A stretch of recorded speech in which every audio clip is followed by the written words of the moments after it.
అందరికీ వందనాలండి. అన్న ధర దేవుడు నాకు ఇచ్చిన అవకాశాన్ని బట్టి దేవునికి కృతజ్ఞతలు చెల్లిస్తున్నాను. ఈరోజు మనం ఒక వర్తమానం గురించి మాట్లాడుకుందాం. మేలుకు తగినట్లు ప్రవర్తించకపోతే, ఏ మేలు అంటే దేవుడు మన జీవితంలో చేసిన మేలుకు తగినట్లు మన ప్రవర్తన లేకపోతే మన జీవితంలో ఎటువంటి పరిస్థితులు ఎదురవుతాయి, దాని ద్వారా మనం ఏమేమి కోల్పోతాం, సో మనం ఎలా ప్రవర్తించాలి అనే దాన్ని బట్టి మాట్లాడుకుందాం. వాక్యం అనేది ఎప్పుడు మాట్లాడుతున్న వాళ్ళకి, ఎదురుగా ఉన్న వాళ్ళకి కాదు, మాట్లాడుతున్న వాళ్ళకి కూడా కొంచెం నొప్పి కలుగుతుంది, బాధ కలుగుతుంది. అందుకే వాక్యాన్ని 2 అంచులు గల ఖడ్గం అని బైబిల్లో రాయబడి ఉంది. అంటే దానికి ఎదురుగా కూడా పదును ఉంటుంది, వెనుక కూడా పదును ఉంటుంది. చెప్పే వాళ్ళకి ఆ పదును కలుగుతుంది, వినే వాళ్ళకు కూడా పదును కలుగుతుంది. కాబట్టి ప్రతి ఒక్కరికి ఈ వాక్యము మేలు చేయాలని, నాతో సహా ఈ ప్రపంచాన్ని మార్చిన ఎంతోమంది సైంటిస్టుల గురించి మనకు తెలుసు. అందులో ఒకరు నికోలస్ టెస్లా. ఇతను చేసిన అద్భుతమైన పరిశోధన ద్వారా మనం ఈరోజు ఈ కరెంట్ని వాడగలుగుతున్నాం. ఇతను చేసిన ఇన్నోవేషన్ ఏంటి అంటే ఏసీ కరెంటు ఇతను సృష్టించాడు. అంతేకాదు, ఈయన మరొక ఇన్నోవేషన్ని, మరొక పరిశోధనను చేసే క్రమంలో అనుమానాస్పద స్థితిలో మరణించింది. ఆయన ఏమి టెక్నాలజీని కనుక్కునే ప్రయత్నంలో మరణించిందంటే, ఇప్పుడు మన మొబైల్స్ ఉన్నాయి కదా, ఆ మొబైల్స్ మనం ఎటువంటి కనెక్షన్స్ లేకుండా ఎంతో కొన్ని వందల వేల కిలోమీటర్ల దూరంలో ఉన్న మనుషులతో మనం ఎట్లా మాట్లాడగలుగుతున్నామో, ఆయన చేసే ఇన్నోవేషన్ ఏంటి అంటే కరెంటు లేకుండా, ట్రాన్స్ఫార్మర్స్ లేకుండా ఒక కరెంట్ని ఒక ప్రత్యేకమైన డివైస్ ద్వారా ఎయిర్లో ట్రాన్స్ఫర్ చేయడం. అంటే ఎటువంటి స్తంభాలు లేకుండా, ఎటువంటి కనెక్షన్స్ లేకుండా కరెంట్ని ట్రాన్స్ఫర్ చేసే ఆ పరిశోధన చేసే క్రమంలో ఆయన కొంతవరకు సక్సెస్ అయిందని చెప్పవచ్చు. కానీ అప్పటికే చాలా కంపెనీలు ఈ ఏసీ కరెంట్ మీద పెట్టుబడులు పెట్టడం, ఆ ఉన్నతమైన స్థానం కలిగిన వారు ఆ యొక్క పరిశోధనలు బయటికి రానివ్వలేదని అదొక టాక్. సరే, ఆ విషయం అట్లా ఉంచితే ఆ పరిశోధన వచ్చినా రాకపోయినా ప్రజలు వాళ్ళ జీవనాన్ని కొనసాగిస్తున్నారు ముందుకు. నేను చెప్పదలసిన విషయం ఏంటి అంటే, ఒక ప్రపంచాన్ని మార్చే ఒక అద్భుతమైన ఆ టెక్నాలజీని తీసుకురావాలని ప్రయత్నం చేసిన ఒక మనుష్యునికే ఈ లోకం మరణశిక్ష విధించింది. ఎందుకంటే వాళ్ళ కంపెనీలు ఫెయిల్ అయిపోతాయి, వాళ్ళు ఆర్థికంగా నష్టపోతారు, వాళ్ళు అనేక విధాలుగా నష్టపడతారని చెప్పేసి అక్కడ ఉన్న ఒక రకమైన యజమానులు అతన్ని అనుమానాస్పద స్థితిలో మరణించడానికి కారణమైంది. సరే, ఈయన ఈ టెక్నాలజీ తీసుకొచ్చినా తీసుకురాకపోయినా ప్రజలు వాళ్ళ జీవితాన్ని కొనసాగిస్తున్న ఈ రోజు, ఇంతకు ముందు కూడా కొనసాగించారు. కానీ ఏదైనా తోటలో ప్రారంభమైన మరణం ఈ రోజు వరకు, అంటే ఈ రోజు అంటే యేసు ప్రభు ఈ భూమి మీదకి రానంత వరకు అది మనుషుల్ని వెంబడిస్తూనే ఉంది. అది మనుషుల యొక్క తన ప్రతాపాన్ని చూపిస్తూనే ఉంది. ఈ భూమి మీద దేవుళ్ళు, దేవతలని అనేక మంది చెప్పబడిన వారు కూడా మరణం ముందు ఓడిపోయి సమాధిలో నిద్రించారు. ఈ ప్రపంచ చరిత్రలో ఒకే ఒకడు యేసుక్రీస్తు మరణాన్ని గెలిచి తిరిగి లేచి ఆ మరణం ముళ్ళును విరిచి, ఒకే ఒక దేవుడు యేసుక్రీస్తు. ఈ సత్యాన్ని ప్రపంచానికి చాటి చెప్తున్నప్పుడు, అది క్రైస్తవులు కావచ్చు, దేవుని సేవకులు కావచ్చు, ఈ సత్యాన్ని ప్రపంచానికి చాటి చెప్తున్నప్పుడు ఖచ్చితంగా ఈ ప్రపంచం మనల్ని హింసలకు గురి చేస్తుంది, మనల్ని బాధిస్తుంది. అందుకనే ప్రకటన గ్రంథంలో ఇలా రాయబడి ఉంది, వాక్యము నిమిత్తము శిరచ్ఛేదనము చేయబడిన వారి ఆత్మలు అని రాస్తున్నాయి. అంటే వాక్యం అంటే దేవుని గురించి ప్రకటించడం. దేవుడు మరణాన్ని గెలిచి తిరిగి లేచిందనే సత్యాన్ని మనం ప్రకటిస్తున్నంతసేపు ఈ ప్రపంచం మనల్ని నిందిస్తుంది, అవమానిస్తుంది, చంపేస్తుంది. ఇలా ఒక వ్యక్తి బైబిల్ చరిత్రలో దేవుని కోసం చాలా బలంగా నిలబడ్డ వ్యక్తి, ఎవరిని లెక్క చేయని వ్యక్తి, తన జీవితంలో కూడా ఎప్పుడైతే యేసుక్రీస్తుని దేవుణ్ణి ప్రకటించడానికి, దేవుని కార్యాలను చేయడానికి మనం ముందుకు వెళ్తామో అదే సమయంలో అపవాది ఖచ్చితంగా మనల్ని పట్టుకోవడానికి ప్రయత్నం చేస్తుంది. అది ఎవరైనా కావచ్చు, మన ఇంటిలో ఉన్న వారి నుంచి పట్టుకోవచ్చు, మన సంఘంలో నుంచి వారిని పట్టుకోవచ్చు, ఇతరుల నుంచి పట్టుకోవచ్చు. ఏదో ఒక విషయంలో మన మీద ఖచ్చితంగా అపవాది ఒక ముద్ర వేస్తుంది. అది ఏ రూపంలోనైనా రావచ్చు. ఇక్కడ ఈ రోజు మనం మాట్లాడకపోయే వ్యక్తి కూడా ఆయన 25 yearsకే రాజ్యాధికారంలోకి వచ్చాడు, రాజుగా చేయబడ్డాడు, అద్భుతంగా దేవుని కోసం నిలబడ్డాడు. అతని గురించి పాజిటివ్ గా బైబిల్లో రాయబడ్డది, నెగిటివ్ గా బైబిల్లో రాయబడ్డది. అతడు దేవుని కార్యాలను చూడకముందు ఎలా దేవుని యుద్ధ బతికాడో, దేవుడు తనకు మేలు చేయక మునుపు దేవుణ్ణి ఏ విధంగా ఆరాధించాడో, చేసిన తర్వాత ఎలా అతడు తన జీవితాన్ని కొనసాగించాడో మనం ఈరోజు దీని ద్వారా మాట్లాడుకుందాం. 2వ రాజులు 20:12-13 నేను చదువుతానండి. ఆ కాలమందు బబులోను రాజును బలదాను కుమారుడైన బెరక్దల్బాను హిజ్కియా రోగి అయి ఉండిన సంగతి విని పత్రికలను కానుకలను అతని యొద్దకు పంపగా, హిజ్కియా దూతలు వచ్చిన మాట విని వారిని లోపలికి రప్పించి తన నగరునందేమి రాజ్యమందేమి కలిగిన సమస్త వస్తువులలో దేనిని మరుగు చేయక తన పదార్థములు గల కొట్టును, వెండి బంగారములను, గంధ వర్గములను, పరిమళ తైలమును, ఆయుధశాలలను, తన పదార్థములో ఉన్న సమస్తమును వారికి చూపించను. హిజ్కియా గురించి తెలియని వాళ్ళు ఎవరు ఉండరని నేనైతే అనుకుంటున్నా. అయినప్పటికీ నేను ఒక చిన్న ఇంట్రడక్షన్ చేస్తా. ఇతను 25 సంవత్సరాలకి సింహాసనం మీదకి వచ్చాడు. సొలొమోను తర్వాత ఇశ్రాయేలు రాజ్యం 2 భాగాలుగా విడగొట్టబడింది. 10 గోత్రాలు కలిపి ఇశ్రాయేలు రాజ్యం, 2 గోత్రాలు యూదా బెన్యామీను గోత్రం కలిపి యూదా రాజ్యంగా ఏర్పడ్డది. ఆ యూదా ఆ రాజ్యానికి ఇతను రాజుగా చేయబడ్డాడు. 25 సంవత్సరాలకే సింహాసనం మీదకి వచ్చేసి దేవుని కోసం బహు బలంగా నిలబడ్డాడు ఈ వ్యక్తి. అయితే ఈయన దగ్గరికి బబులోను రాజు ఆయన కుమారుడు ఒక 2 దూతలను పంపిండు. ఎందుకు అంటే మీరే చెప్పిండ్రు కదా అన్న, మరి ఇక్కడ హిజ్కియా రోగి అయి ఉన్నాడు, ఆయనను చూడడానికి పరామర్శించడానికి వచ్చిండు కదా, ఇందులో తప్పేముంది అని మీరు అనుకోవచ్చు. బబులోను రాజు ఆ దూతలను ఎందుకు పంపిండు అని మనం లోతుగా ధ్యానిస్తే మనకు అర్థమయ్యే విషయం ఏంటి అంటే, 2వ రాజుల గ్రంథము 19వ అధ్యాయంలో ఒక అద్భుతం జరుగుతుంది. ఏంటా అద్భుతం అంటే, చిన్నగా మీకు ఒక ఉదాహరణ చెప్తాను నేను. అమెరికా లాంటి అగ్రదేశాన్ని బంగ్లాదేశ్ లాంటి చిన్న రాజ్యము ఓడించిందనుకో, అది అద్భుతం. అమెరికా లాంటి అగ్రరాజ్యము బంగ్లాదేశ్ను ఓడించిందంటే చిన్న విషయం. కానీ బంగ్లాదేశ్ లాంటి చిన్న రాజ్యం అమెరికాను ఓడించిందంటే అది చాలా అద్భుతం. ఏంటి వీళ్ళ శక్తి సామర్థ్యాలు, వీళ్ళకి ఇంత బలం ఎక్కడి నుంచి వచ్చింది, అసలు వీళ్ళు ఎలా వాళ్ళని కొట్టగలిగారు, వీళ్ళ టాలెంట్ ఏంటి, వీళ్ళకున్న ఆ ఆయుధ సంపత్తి ఏంటి, వీళ్ళు ఎలా వాళ్ళని జయించగలిగారనే ఒక ఉత్సాహం ప్రపంచంలో అందరికి కలుగుతుంది. ఆ రోజు బబులోను అశ్షూరీయులు వీళ్ళు సమఉజ్జీవులు. అశ్షూరు కొట్టగలిగిన సామర్థ్యం ఉన్నది బబులోను, బబులోను కొట్టగలిగిన సామర్థ్యం ఉన్నది అశ్షూరు. ఈ రోజు మనకు ఉన్న ఈ వర్తమాన కాలంలో చెప్పాలంటే చైనా లాంటి పెద్ద దేశం అమెరికా లాంటి పెద్ద దేశంతో పోటీ పడగలుగుతుంది.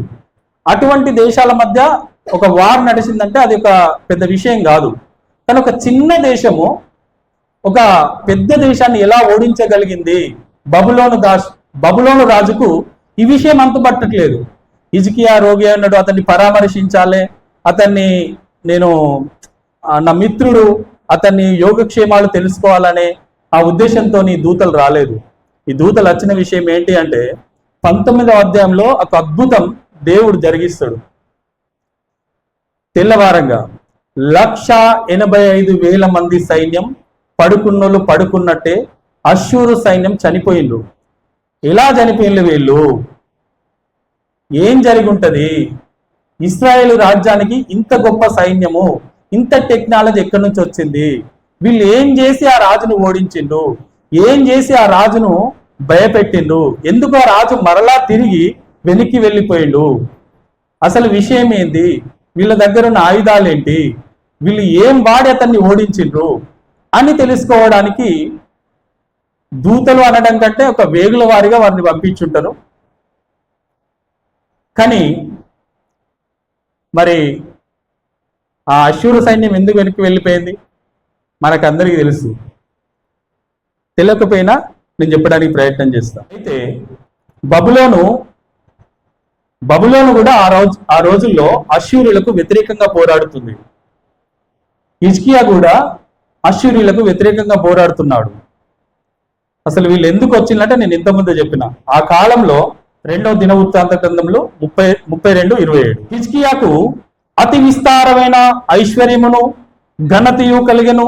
అతడు వెండి బంగారములను రత్నములను సుగంధ ద్రవ్యములను డాళ్లను నానా విధములకు శ్రేష్టమైన ఉపకరణములను సంపాదించి వాటికి బొక్కసములను కట్టించెను. ఇది విషయం. ఇదే విషయము ఇంత ముందున్నది కూడా విషయమే. అసలు ఏంటి ఈ రాజ్యం ఇంత సర్వ సంపదలతో తులతూగిపోతుంది? ఈ రాజ్యంలో ఇంత అభివృద్ధి ఎక్కడి నుంచి వస్తుంది? ఈ రాజ్యాన్ని అష్షూరు రాజునే భయపెట్టిందంటే భవిష్యత్తులో మనకు కూడా వీళ్ళు థ్రెట్, వీళ్ళని ఎలాగ ఓడించాలి, వీళ్ళ శక్తి సామర్థ్యాలు ఏంటి అని తెలుసుకోవడానికి ఆ దూతలు వచ్చిండు. కానీ హిజ్కియా రాజు కూడా చాలా మంచోడే.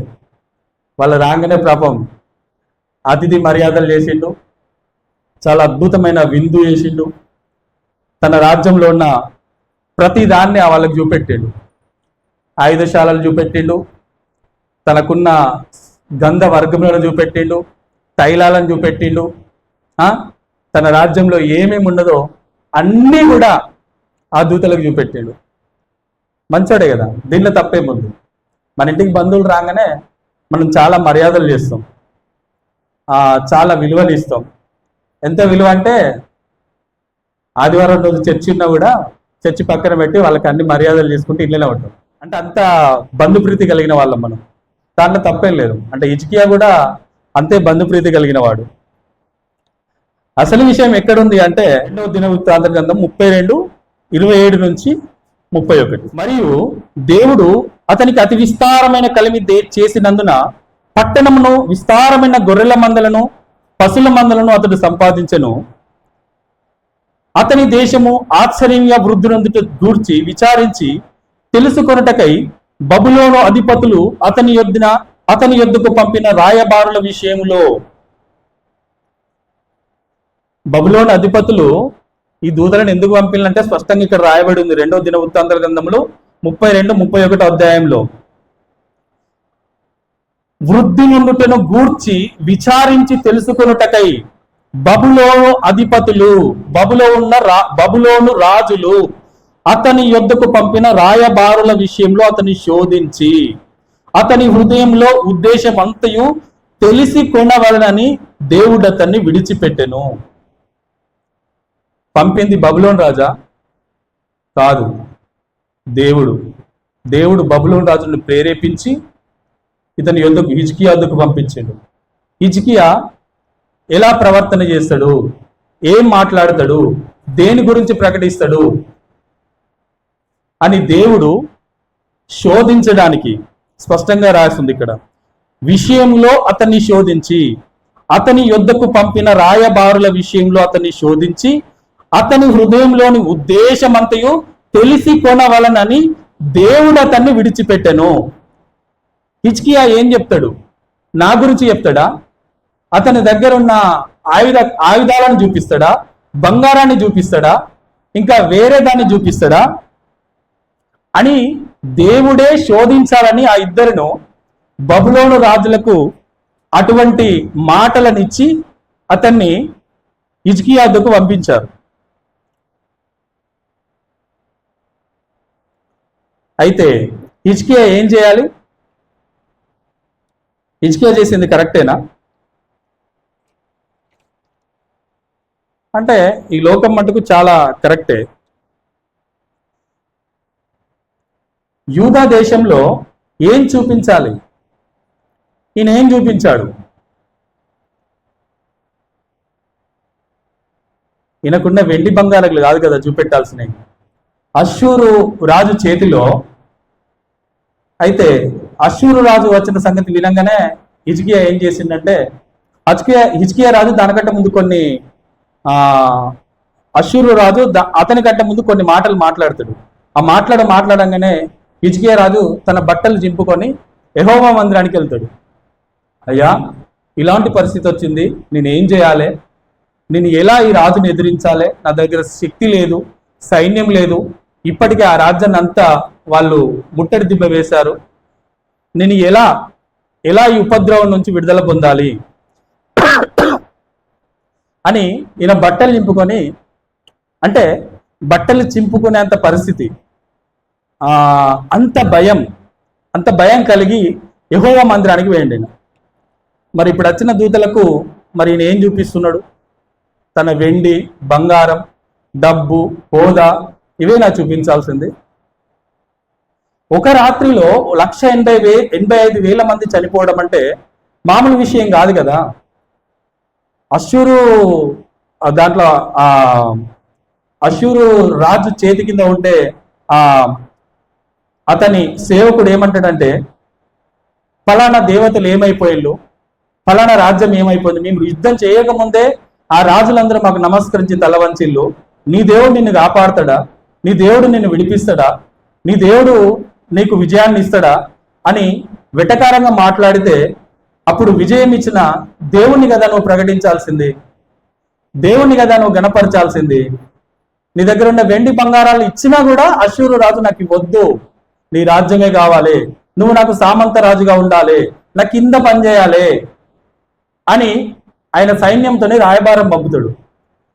మరి ఇంత విజయాన్ని ఇచ్చిన దేవుణ్ణి గణపరిచే సమయంలో దేవునికి మొరబెట్టాల్సిన ఆ విషయంలో ఎందుకు నీ దగ్గరున్న ఇవన్నింటినీ చూపించి దేవుణ్ణి నువ్వు తృణీకరించినవు?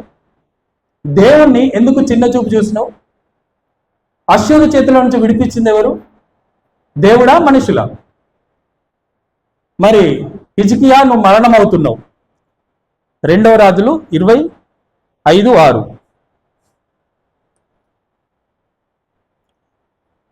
నీవు తిరిగి నా ప్రజలకు అధిపతి అయిన హిజ్కియా యొద్దకు పోయి అతనితో ఇట్లనము, నీ పితరుడైన దావీదునకు దేవుడగు యెహోవా నీవు సెలవిచ్చినదేమనగా, నీవు కన్నీళ్లు విడిచితను చూచితిని, నీ ప్రార్థన నేను అంగీకరించి ఉన్నాను, నేను నిన్ను బాగు చేసేదను, 3వ దినమున నీవు యెహోవా మందిరమునకు ఎక్కిపోదువు, ఇంకా 15 సంవత్సరముల ఆయుష్ను నీకు ఇచ్చేదను, మరియు నా నిమిత్తమును నా సేవకుడైన దావీదు నిమిత్తమును ఈ పట్టణము నేను కాపాడుచు నిన్నును ఈ పట్టణము అశ్షూరు రాజు చేతిలో పడకుండా నేను విడిపించదను. నీకు ఆయుష్ అయిపోతే ఆయుష్నిచ్చింది దేవుడు, నిన్ను నిలబెట్టింది దేవుడు. నువ్వు బబులోను దూతలకు ఏం చూపించాలి? అయ్యా, ఆ రోజు అశ్షూరు రాజ్యం నన్ను వెంబడించినప్పుడు నేను గోనెపట్ట కట్టుకొని బూడిద పోసుకొని దేవుని దగ్గరికి పోయి ప్రార్థన చేసిన, నా దేవుడు నన్ను విడిపించిండు. ఇవన్నీ నా రాజ్యంలో ఉన్న ఏది నన్ను విడిపించలేదు, ఆ దేవుడు నన్ను విడిపించిండు. కాబట్టి ఈరోజు నా రాజ్యము సర్వ సంపదల చేత అభివృద్ధి పొందుతుంది. మీరు ఆరాధిస్తున్న దేవుడు కాదు, నా దేవుడు మాత్రమే. నా దేవుడు మాత్రమే విజయాన్ని ఇవ్వగలడు, నా దేవుణ్ణి అంగీకరించిందని సువార్త ప్రకటించాల్సిన ఆ సమయంలో హిజ్కియా తన దేవుడు తనకిచ్చిన విజయాన్ని బట్టి తన రాజ్యంలో శ్రేష్టమైన వాటిని చూపించింది, కానీ ఆ శ్రేష్టమైనవి ఇచ్చిన దేవుణ్ణి చూపించలేదు వాళ్ళకి. ఆ శ్రేష్టమైనవి ఇచ్చిన ఆ దేవుణ్ణి చూపించకపోవడమే దేవుని ఉగ్రతకు కారణమైంది. నీకు అవకాశాలు ఇచ్చినప్పుడు, మనకు అవకాశాలు ఇచ్చినప్పుడు దేవుణ్ణి చూపించే చోట మరి ఇంకేదో దేవుని స్థానంలో పెట్టి దేవుని పక్కకు జరిపి ఆ వాటిని ఇతరులకు చూపించడం. మరి నిజంగా ఈ ఘనత ఎవరికి రావాలి? దేవుడికే కదా రావాల్సింది. ఇక్కడ స్పష్టంగా 27వ వచనంలో హిజ్కియాకు అతి విస్తారమైన ఐశ్వర్యమును ఘనతయు కలిగెను. మరి ఐశ్వర్యం అంటే మనుషులకే కలుగుతుంది, ఘనత ఎవరికి జరగాలి? ఈయన ఫస్ట్ వచ్చినప్పుడు ఎట్లున్నాడు? దేవుణ్ణి మాత్రమే ఈ దేశంలో ఆరాధించాలి, యెహోవాకు మాత్రమే ఈ దేశంలో ధూప దీప నైవేద్యములు అర్పించాలి, ఏ దేవుడు ఈ దేశంలో ఉండడానికి వీల్లేదని ఉన్నత స్థలాలను కొట్టివేసిన వ్యక్తిన. కానీ తర్వాత వ్యక్తిగతంగా అతని ఇమేజ్ని పెంచుకోవడానికి ప్రయత్నం చేసిండు. నేను చెప్తున్నా, ఇక్కడ వాక్యం చెప్తుందా? స్పష్టంగా అతనికి ఘనత కలిగింది అని అన్నాడు. ఘనత వచ్చిన వెంటనే అతడు ప్రొజెక్ట్ చేసుకోవడం, నా బలం చేతనే నేను చేశాను అనంత విధంగా, నా శక్తి చేత నేను చేశాను అనంత విధంగా దేవుణ్ణి పక్కన పెట్టి, దేవుని శక్తి సామర్థ్యాలను పక్కన పెట్టి ఈ అన్యులైన బబులోను రాజు దూతలకు చూపించాల్సిన విషయం ఏంటి అంటే, నా దేవుని ద్వారా విజయం కలిగింది, నా దేవుని ద్వారా నేను విజయం పొందుకున్నాను, నా దేవుడే ఆయన లేకపోతే ఈ రాజ్యం లేదు, ఆయన లేకపోతే నాకు ఏది లేదు అని ఆ దూతల ముందు ప్రదక్షిణ చేయాలి. అప్పుడు ఆ దూతలు అనుకుంటారు, అబ్బో వీళ్ళని ఓడించడం అసాధ్యం, భవిష్యత్తులో ఈ దేవుడు వీళ్ళకు అండగా ఉన్నంత కాలం వీళ్ళను ఓడించలేము అని అనుకునేవారేమో. కానీ ఇక్కడ ఎంత మాత్రం అది జరగలేదండి, ఎంత మాత్రం అది జరగలేదు. 2వ రాజులు 19:1-15. హిజ్కియా విని తన బట్టలు చింపుకొని గోనపట్ట కట్టుకొని యెహోవా మందిరమునకు పోయి 15వ వచనం, యెహోవా సన్నిధి ఇట్లని ప్రార్థన చేసెను, యెహోవా కెరూబుల మధ్యలో నివసించుతున్న ఇశ్రాయేలీయుల దేవ, భూమాకాశములు కలగజేసిన అద్వితీయ దేవ, నీవు లోకమందున్న సకల రాజ్యములకు దేవుడవై ఉన్నావు. కావున 2వ రాజులు 18:15 కావున హిజ్కియా యెహోవా మందిరమందున్న రాజనగరమందున్న పదార్థములలో కనబడిన వెండి అంతయు అతనికి ఇచ్చెను. 16 మరియు ఆ కాలమందు హిజ్కియా దేవాలయపు తలుపులకున్న బంగారమును, తాను కట్టించిన స్తంభములకున్న బంగారమును తీయించి అష్షూరు రాజునికి ఇచ్చెను. ఈయన అష్షూరు రాజును ఓడించకంటే ముందు ఏం చేసిందంటే, ఆ దేవాలయంలో ఉన్న బంగారము, ఆ వెండి, ఆ సమస్త విధములైన అన్ని ఉపకరణాలను తీసి అష్షూరు రాజుకు రాయబారం చేసుకోవడానికి పంపించినా కూడా అష్షూరు రాజు కనికరించాడు. నేను ఖచ్చితంగా ఈ రాజ్యం నాదే, యెహోవా సెలవు పొందకపోయే నేను ఈ రాజ్యం మీదకి వచ్చానా, యెహోవా నాకు సెలవిచ్చిండు కాబట్టే నేను ఇక్కడికి వచ్చానని ఆయన మాట్లాడతాడు. లాస్ట్కు ఈయన దేవుణ్ణి ఆశ్రయించి అతని మీద విజయం సాధిస్తాడు. నువ్వు దేవుణ్ణి ప్రకటించాల్సిన చోట నీకున్న ఏవైతే నిన్ను విడిపించలేదో, ఏవైతే నీ రాజ్యం విడుదల పొందుకోవడానికి కారణం కాలేదో, నీ ఆయుధశాలలో ఉన్న ఆయుధాలు కావచ్చు, వెండి బంగారాలు కావచ్చు, సుగంధ ద్రవ్యాలు కావచ్చు, అవన్నీ కూడా ఆ రాజు చేతుల నుంచి నువ్వు విడిపించలేకపోయావు. దేవుడు మాత్రమే నిన్ను విడిపించిండు. ఆ దేవుణ్ణి ప్రకటించాల్సిన చోట, ఆ దేవుణ్ణి గణపరచాల్సిన చోట నువ్వు వీటికి, ఈ తుచ్చమైన వాటికి విలువనిచ్చి దేవుణ్ణి అవమానించినవు, దేవుణ్ణి ఉగ్రతకు కారణమైనవు. సో ఈరోజు సరే హిజ్కియా అయితే అలాగే చేసిండు. ఈరోజు మనం దేవుణ్ణి గణపరచాల్సిన చోట మన హంగులు, ఆర్భాటాలు, సువార్త ఎలా ప్రకటించడం అనే విషయంలో మనము చాలా సంశయములో ఉంటాం. ఎలా ప్రకటించాలి, మన పక్క వాళ్ళకి ఎలా సువార్త చెప్పాలి, వేరే ఊరికి వెళ్ళా సువార్త చెప్పాలి, కానీ విషయం ఏంటి అంటే మనం నిజంగా సువార్త చెప్పాల్సిన అవకాశం వచ్చినప్పుడు ఇతరులకు సువార్త ప్రకటించలేకపోతున్నాం. ముఖ్యంగా దేవునికి సువార్త చెప్పే 2 సందర్భాలు ప్రతి కుటుంబం చేతిలో ఉంటాయి. ఒకటి చావు, పెళ్లి. ఈ 2 సందర్భాల్లో మన దగ్గరకు వచ్చిన బంధువులకు సువార్తను ప్రకటించవచ్చు. కానీ ఈ వేదికలు ఏ మాత్రం సువార్తకు అవకాశం ఇవ్వనే ఇవ్వవు. అక్కడ ఏ మాత్రము దేవుణ్ణి ప్రకటించరు.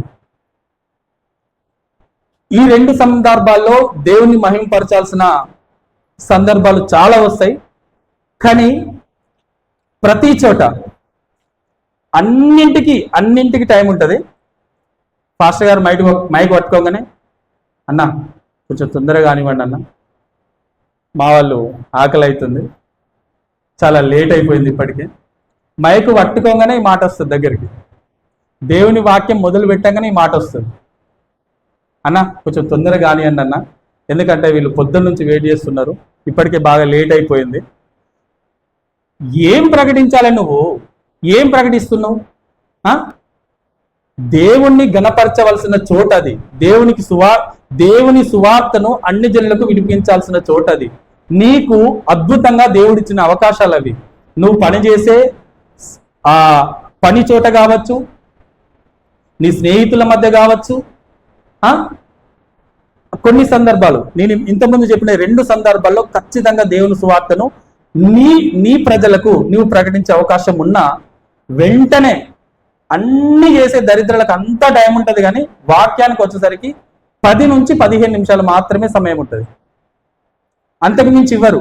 మీరు ప్రతి చోట గమనించండి, ఎక్కడికి వెళ్ళినా వాక్యం అని మైకు పట్టుకోగానే అన్న కొంచెం తొందర ముగించండి, టైం లేదన్నా, వాళ్ళు దూరం వెళ్ళిపోతారన్నా, వీళ్ళు అక్కడి నుంచి వచ్చిందన్నా, వాళ్ళు ఇక్కడి నుంచి వచ్చిందన్నా, ప్రతి చోట ఇదే చెప్తారు. ఇంకొకటి, అసలు ఏంటి మనము సువార్త ప్రకటించాలని అనుకున్నప్పుడు దేవుడు నీ ఎడల చేసిన మేలును కాదు, దేవుణ్ణే, ఆ మేలు చేసిన దేవుణ్ణే ప్రకటించే సమయం వచ్చినప్పుడు ఎందుకు మనం వెనుక తీస్తున్నాం?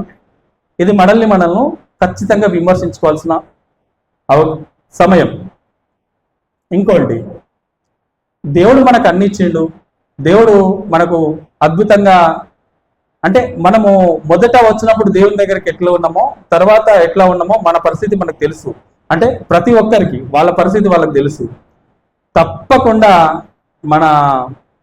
మనలో ఉన్న చాలా మందికి, అంటే ఇప్పుడు ఇక్కడ ఉన్న వాళ్ళకి చాలా మంది కూడా ఇది కొంచెం ఇబ్బందికరంగానే ఉండవచ్చు. ఆదివారమే మనకు వ్యాపారం గుర్తుకొస్తుంది, ఆదివారమే మనకు విందులు గుర్తుకొస్తాయి, ఆదివారమే మనం మర్యాదలు చేస్తాం, ఆదివారమే చుట్టాలకు మనం బాగా బంధుప్రీతి చూపిస్తాం, ఆదివారమే పంచాయతీలు వస్తాయి. ఏంటి నువ్వు హాస్పిటల్ ఉన్నప్పుడు దేవుని ద్వారా నీకు ఆరోగ్యం వచ్చిందా?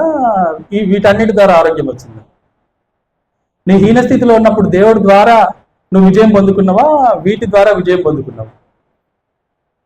దేవుని గణపరచాల్సిన చోట దేవుని అవమానపరుస్తూ నాకు అన్నీ కావాలి, దేవుడా నాకు ఈ మేలు చేయి, ఆ మేలు చేయి, నేను ఇట్లా బ్రతుకుతున్నా అట్లా బ్రతుకుతున్నా అని మళ్ళీ మనం ఎగ్నెస్ట్గా దేవునికి మాట్లాడుతూనే ఉంటాము. ఇది కరెక్టేనా? దేవుడు నేను గణపరిచే కదా, నీకు అవకాశం ఇచ్చే కదా. దానియేలు 5వ అధ్యాయం 23వ వచనం చదవండి ఒకసారి. ఇక్కడ సేమ్ ఈరోజు మన క్రైస్తవ సమాజంలో ఏం జరుగుతుందో కళ్ళకు గట్టినట్టు అక్కడ చూపించిండు. ఎట్లనగా నీవును నీ అధిపతులను నీ రాణులను నీ ఉపపత్నులు దేవుని ఆలయ సంబంధమగు ఉపకరణములలో ద్రాక్షారసమును పోసి త్రాగవలనని వాటిని తెచ్చి ఉంచుకొని వాటిలో త్రాగుచు చూడనైనను విననైనను గ్రహింపనైనను చేత కాని వెండి బంగారు ఇత్తడి ఇనుము కర్ర రాయి అను వాటితో చేయబడిన దేవతలను స్తుతించిరి గాని నీ ప్రాణమును నీ సకల మార్గమును ఏ దేవుని వశమున ఉన్నవో ఆయనను నీవు గణపరచలేదు. ఈయన బెల్తషాజర్ రాజు. ఇక్కడున్న ఈ సిచ్యువేషను మన క్రైస్తవ సమాజంలో అద్దినట్టు జరిపోతుంది. ఎందుకంటే మనం ఆదివారం రోజునే ఈ డిన్నర్స్ పెట్టుకుంటాం, ఆదివారం రోజునే ఈ పంచాయతీలకు పోతాం, ఆదివారం రోజునే మనకు బంధుప్రీతి గుర్తుకొస్తుంది. అక్కడ మనం ఏం చేస్తామంటే, ఆయన దేవుని ఆలయంలో వాడు ఉపకరణాలను తెచ్చి దాంట్లో ద్రాక్షరసం పోసి తాగిండు. మరి నువ్వు క్రైస్తవుడిగా నువ్వు దేవుణ్ణి అంగీకరించిన నీ హృదయమే దేవాలయం అని రాస్తుంది కదా. ఆదివారం చోటున ఆరాధనలో ఉండవలసిన నువ్వు అన్యుల సమాజంలో ఎందుకు ఆ విందు చిందుల మధ్య నువ్వు ఎందుకున్నావు? ఇది కూడా తప్పే కదా. దేవుని హృదయాన్ని, దేవుని ఆలయాన్ని నువ్వు ఎక్కడ పెడుతున్నావు? మనం ఎక్కడ పెడుతున్నాం? తప్పకుండా అన్యుల మధ్యనే కదా, హేళన చేసే చోటనే కదా.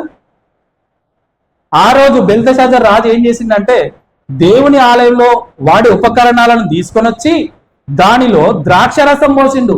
పరిశుద్ధమైన స్థలంలో ఉండాల్సిన ఉపకరణాలను గర్వించి విందు జరుగుతుంది అక్కడ. విపరీతమైన పాపం ఉంది అక్కడ. అందులో దేవుని ఉపకరణాలలో ద్రాక్షరసం పోసి తాగాలనే ఆ దుర్బుద్ధి కలిగింది ఆ బెల్తషాజర్కు. దానియేలు అంటాడు, అయ్యా నువ్వు చాలా ఘోరమైన పాపం చేసినావు. నీ రాజ్యం ఈ రాత్రి 12 గంటల్లో ముగించబడుతుంది. నీ ప్రాణం, నీ ప్రభుత్వ లెక్కను చూసిండు దేవుడు, నిన్ను ముగించేస్తాడు. ఇక నీ రాజ్యం నీ యుద్ధం ఉండదు. ఈ రాత్రి 12 గంటలకే నువ్వు శత్రువుల చేత తరంపబడతావు, చచ్చిపోతావు నువ్వు. దేవుని ఉగ్రతను కొని తెచ్చుకున్నాడు ఈ రాజు కూడా. ఈరోజు క్రైస్తవులమైన మనం అందరం కూడా ఆదివారంలా దేవుని సన్నిధానం ఉండవలసిన మనం అన్య జనుల మధ్య నీ హృదయమే దేవాలయం అని రాసి ఉన్న క్రైస్తవులమైన మనము, దేవుణ్ణి అంగీకరించిన మనం అందరము కూడా ఆదివారం రోజున నీ వ్యాపారాన్ని, నీ పంచాయతీలను, నీ పరామర్శలను, నీ బంధుప్రీతిని చూపిస్తున్నావంటే దేవుణ్ణి అవమానపరుస్తున్నావు. పునరుద్ధాన దినంలో దేవుణ్ణి ఆరాధించాలి. నువ్వు నీ బంధువుల దగ్గరికి వెళ్ళాలన్నా, స్నేహితుల దగ్గరికి వెళ్ళాలన్నా, ఏ చోటుకి వెళ్ళాలన్నా నీ ప్రాణమును, నీ సకల మార్గమును, మన ప్రాణం, మనం నడిచే ప్రతి మార్గం ఏ దేవుని వశమున ఉన్నాయో ఆ దేవుని స్తుతించిన తర్వాత వెళ్ళాలి, ఆ దేవుని గణపరిచిన తర్వాత వెళ్ళాలి, ఆ దేవుణ్ణి కీర్తించిన తర్వాత వెళ్ళాలి. కానీ మనం ఏం చేస్తున్నాం? అందుకే ప్రతి దేవుని నమ్ముకున్న ప్రతి క్రైస్తవుడు కూడా 95% ఆఫ్ క్రిస్టియన్స్ ఫెయిల్యూర్లో ఉండడానికి కారణం దేవునికి మొట్టమొదటిగా ప్రాధాన్యతనివ్వకపోవడం, దేవుణ్ణి గణపరచకపోవడం. అరే, ఒక చిన్న విషయం చెప్పాలా?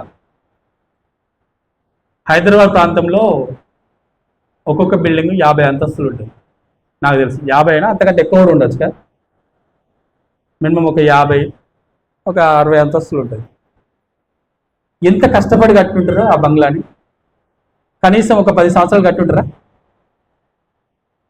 ఒక 10 సంవత్సరాలు, మినిమం ఒక 10 సంవత్సరాలు కట్టుంటారు నాకు తెలిసి. అయితే మనము 12 పిల్లలు ఇల్లు కట్టాలంటేనే సంవత్సరం పడుతుంది. నువ్వు 50 అంతస్తుల బంగ్లా కట్టినావు, ఓకే పర్లేదు. ఒక 10 నిమిషాలు భూమి కంపించింది అనుకో, ఆ బంగ్లా పరిస్థితి ఏంది? ఉంటుందా? పునాదులతో సహా కూలిపోతుంది. భూమి కంపించడం అనేది ఎవరి ఆధీనంలో ఉన్నది? దేవుని ఆధీనంలో ఉన్నది. నీ ప్రాణము, నీ సకల మార్గములు ఏ దేవుని వశమున ఉన్నవో నీ వాయనను స్తుతించకపోతే నువ్వు ఎంత పెద్ద బంగ్లా కట్టినా, నువ్వు ఎంత పెద్ద కారు కొన్నా, నువ్వు ఎంత మంచి వస్త్రాలు వేసుకున్నా దేవుని ముందు అవన్నీ కూడా వ్యర్థమైనవి. నేను వేటు న్యూస్లో ఒక న్యూస్ చూసినండి. ఒక కారు గంటకు 200 కిలోమీటర్ల వేగంతో గాలి వస్తుంటే కారు అగ్గిడబ్బ కొట్టుకుపోతుంది. అగ్గిడబ్బను మనం ఎట్లా ఈ వేలుతో ఇట్లా అనగానే ఎట్లా జరిగిపోతుందో, ఆ గంటకు 200 కిలోమీటర్ల వేగంతో గాలి వస్తే కారు అగ్గిడబ్బ కొట్టుకుపోయినట్టు ఇట్లా కొట్టుకుపోయి లోయలో పడిపోయింది. ఇప్పుడు చెప్పండి, గాలి ఎవరి ఆధీనంలో ఉన్నది? కారు నువ్వే నడుపుతున్నావు కావచ్చు, కానీ గాలి ఎవరి ఆధీనంలో? దేవుని ఆధీనంలో. నువ్వేం చేయాలి? ప్రతి ఆదివారం రోజున ఇంకో విచిత్రమైన విషయం ఏంటంటే, మన సంఘంలో డిసెంబర్ 25 గుడ్ ఫ్రైడే రోజు మస్తు మంది కనిపిస్తారు. ఇక్కడ చాలా మంది కనిపిస్తారు. ఎందుకు? ఆ ఒక్కరోజే మరి దేవుడు గుర్తుకొస్తాడా? ఆ ఒక్కరోజు దేవుని స్తుతించాలా? ఆ ఒక్కరోజు దేవుని మహింపరచాలి. నీ ప్రాణమును నీ సకల మార్గములు ఏ దేవుని వశమును ఉండవో నువ్వు ఆయనను స్తుతించకపోతే బెల్తెషాజరుకు పట్టిన పరిస్థితే ప్రతి ఒక్కరికి. చెప్తున్న నాకు, వింటున్న నీకు ఎవరిని వదిలిపెట్టడు, ఎవరిని ఎక్స్క్యూజ్ చేయడు. ఆయన ఎవరిని వదిలిపెట్టడు, ఎవరిని ఎక్స్క్యూజ్ చేయడు. అటువంటి ఆలోచన ఉండదు ఆయనకు. నా ఇల్లంతటిలో నమ్మకమైన వాడు మోషే. నా ప్రజల ముందు నీవు నన్ను మహిమపరచనందున నీవు కనాను దేశంలోకి అడుగుపెట్టావు. దేవుణ్ణి ముఖాముఖిగా చూసిన ఒకే ఒక మానవుడు మోషే. యూదా జాతిలో నుంచి దేవుణ్ణి ముఖాముఖిగా చూసిన ఒకే ఒక మానవుడు మోషే. ఆ మోషేకి అటువంటి పరిస్థితి ఉంటే మన పరిస్థితి ఏంటి?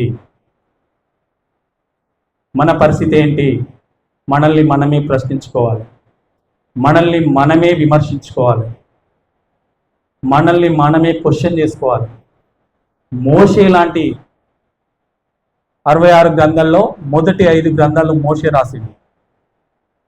వాటిని తోరా అంటారు. 5 గ్రంథాలను లిఖించిన మోషే లాంటి గొప్ప నాయకుడికే దేవుడు అవకాశం ఇవ్వకపోతే మరి అది ఎందుకు? నా ప్రజల ముందు నీవు నన్ను మహిమపరచలేదు, నువ్వు నన్ను ఘనపరచలేదు, నువ్వు నన్ను కీర్తించలేదు. మన జీవితంలో దేవుడు చేసిన మేలును బట్టి నీ దేవుణ్ణి ఘనపరచలేదు, దేవుణ్ణి కీర్తించలేదు, దేవుణ్ణి ఆరాధించలేదు, దేవునికి ఇవ్వవలసిన సమయాన్ని దేవునికి ఇవ్వటం లేదు. కనుకనే అనేకులు పడిపోతున్నారు. హిజ్కియా పరిస్థితి కూడా అంతేగా. దేవుడు తన రాజ్యాన్ని కాపాడింది. అష్షూరు సైన్యం అంటే మామూలు విషయం కాదు. వాళ్ళ మాటలతోనే ఎదుటి రాజ్యాలను చంపేసేవాళ్ళు. కత్తి వాడకుంటేనే ఎదుటి రాజుల యొక్క మనోబలాన్ని చంపేసి వాళ్ళు సాగిలపడే విధంగా వారి మాటలు, వారి ప్రవర్తన ఉండేది. అంత గొప్ప అష్షూరు సైన్యాన్నే మట్టి గర్పించిన దేవుణ్ణి ప్రకటించాల్సిన నువ్వు, దేవుని శక్తిని చూపించాల్సిన నువ్వు, నీ వెండి బంగారాలు మరి ఏంటి? ఆ వెండి బంగారాలు ఈ అష్షూరు రాజు వెనుక పోలేగా, ఆయుధశాల చూపెట్టింది. నీ ఈ ఆయుధాలతోనే యుద్ధం చేసి అష్షూరు రాజు మీద గెలిచినవా? దేనికి పనికి వచ్చినాయి ఆయుధాలు? సుగంధ ద్రవ్యంలా నువ్వు చూపెట్టాల్సినవి, ఈరోజు మనం చూపెట్టాల్సినవి ఖరీదైన వస్త్రాలా, ఖరీదైన బంగ్లాలా, ఖరీదైన కార్లా? ఇవన్నీ ఇచ్చిన దేవుణ్ణి చూపెట్టాలి, ఇవన్నీ ఇచ్చిన దేవుణ్ణి మహింపరచాలి. సరే అండి, ఇప్పుడు మహింపరచబోతే వచ్చిన ప్రాబ్లం ఏమున్నది అని అంటారా? ఉంటుంది ప్రాబ్లం, ఖచ్చితంగా ఉంటుంది. ఇదంతా పాత నిబంధనలో ఉందండి. ఇప్పుడు ఏమవుతుంది? ఇప్పుడు కృపాకాలంలో ఉన్నాం. దేవుడు కనికర స్వరూపుడు, ప్రేమామయుడు. దేవుడు ప్రేమ కలిగిన వాడు, మా కొరకు వచ్చి భూమి మీద ప్రాణం పెట్టిండు. అంతటి ప్రేమమయుడు నువ్వు అతి భయంకరంగా చిత్రీకరిస్తున్నావు ఎందుకు బ్రదర్? అట్లా చూపెట్టవచ్చునా, మీరు అట్లా మాట్లాడవచ్చునా అని అంటారా? రండి, అక్కడికే వస్తుంది.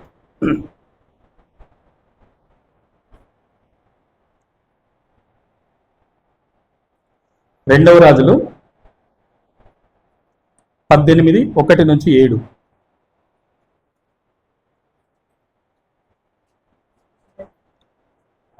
ఒక్క నిమిషం. ఇక్కడ హిజ్కియా గురించి అద్భుతంగా దేవుడు రాపించాడు. హిజ్కియా ఎలాంటి ప్రవర్తన కలిగినాడు, ఆయన ఏం చేసిండు, ఏ విధంగా బ్రతికిండు, 1-7 వచనాల వరకు నేను చదివి వినిపిస్తా, ఒకసారి మీరు వినండి. ఇశ్రాయేలు రాజును ఏలా కుమారుడైన హోషేయా ఏలుబడిలో 3వ సంవత్సరం ముందు యూదా రాజును అహాజు కుమారుడైన హిజ్కియా ఏలన ఆరంభించను. అతడు ఏలను ఆరంభించినప్పుడు 25 ఏళ్ల వాడై, అతడు మొట్టమొదట రాజుగా ప్రకటించబడినప్పుడు 25 ఏళ్ల వాడై, యెరూషలేమునందు 29 సంవత్సరములను 29 ఇయర్స్ యూదా రాజ్యాన్ని తను పరిపాలించను. అతని తల్లి జకర్యా కుమార్తె, ఆమెకు అబి అని పేరు. ఈయన ఏ విధంగా చేసిందంటే, తన పితరుడైన దావీదు చేసినట్టు అతడు యెహోవా దృష్టికి పూర్ణముగా నీతిని అనుసరించదును. దావీదు ఎంత యథార్థతతోని, ఎంత భయభక్తులతో దేవుని ఆరాధించిండో, ఆ తర్వాత అంతటి భయభక్తులు కలిగి, అంతటి దేవునికి విధేయత కలిగి దేవుణ్ణి ఆరాధించిన వ్యక్తి హిజ్కియా అని ఇక్కడ దేవుడు రాపించాడు. ఈయన రాగానే ఉన్నత స్థలములను కొట్టివేసి, విగ్రహాలను పడగొట్టి, దేవతా స్తంభాలను పడగొట్టి, మోషే చేసిన ఇత్తడి సర్పాన్ని చిన్న భిన్నములుగా చేసిన దానికి ఇశ్రాయేలీయులు నెహిష్టానని పేరు పెట్టి దానికి ధూపం వేయించు వచ్చి ఉండేది. అతడు ఇశ్రాయేలీయుల దేవుడైన యెహోవా యందు విశ్వాసం ఉంచినవాడు. ఇతడు ఎవరి యందు విశ్వాసం ఉంచింది? ఫస్ట్ ఆయన వెండి బంగారాల మీద కాదు, ఆయన ఆయుధశాలల మీద కాదు, ఇశ్రాయేలీయుల దేవుడైన యెహోవా యందు విశ్వాసం ఉంచిన వాడితను. అతని తరువాత వచ్చిన యూదా రాజులలో, అతని పూర్వీకులైన రాజులను అతనితో సమమైన వాడు ఒకడును లేడు. ఏం స్టేట్మెంట్ కదా ఇది! అతని యూదాను పరిపాలించిన రాజుల్లో అంతకు ముందున్నవారు, తర్వాత వచ్చిన వారిలో ఇతనిలాంటి దైవభక్తి కలిగిన వారు, ఇతనిలా దేవుణ్ణి ఆరాధించేవారు, ఇతనిలా దేవుణ్ణి గణపరిచేవారు ఒక్కడు కూడా లేదు. ఇది బైబిల్ స్టేట్మెంట్.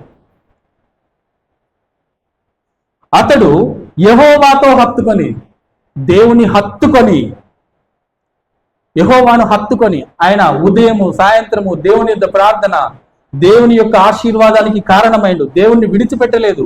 ప్రతి విషయంలో హత్తుకొని ఆయనను వెంబడించడంలో వెనక తీయక, ఆయన మోషేకు ఆజ్ఞాపించిన ఆజ్ఞలన్నింటినీ గైకొనుచుండెను.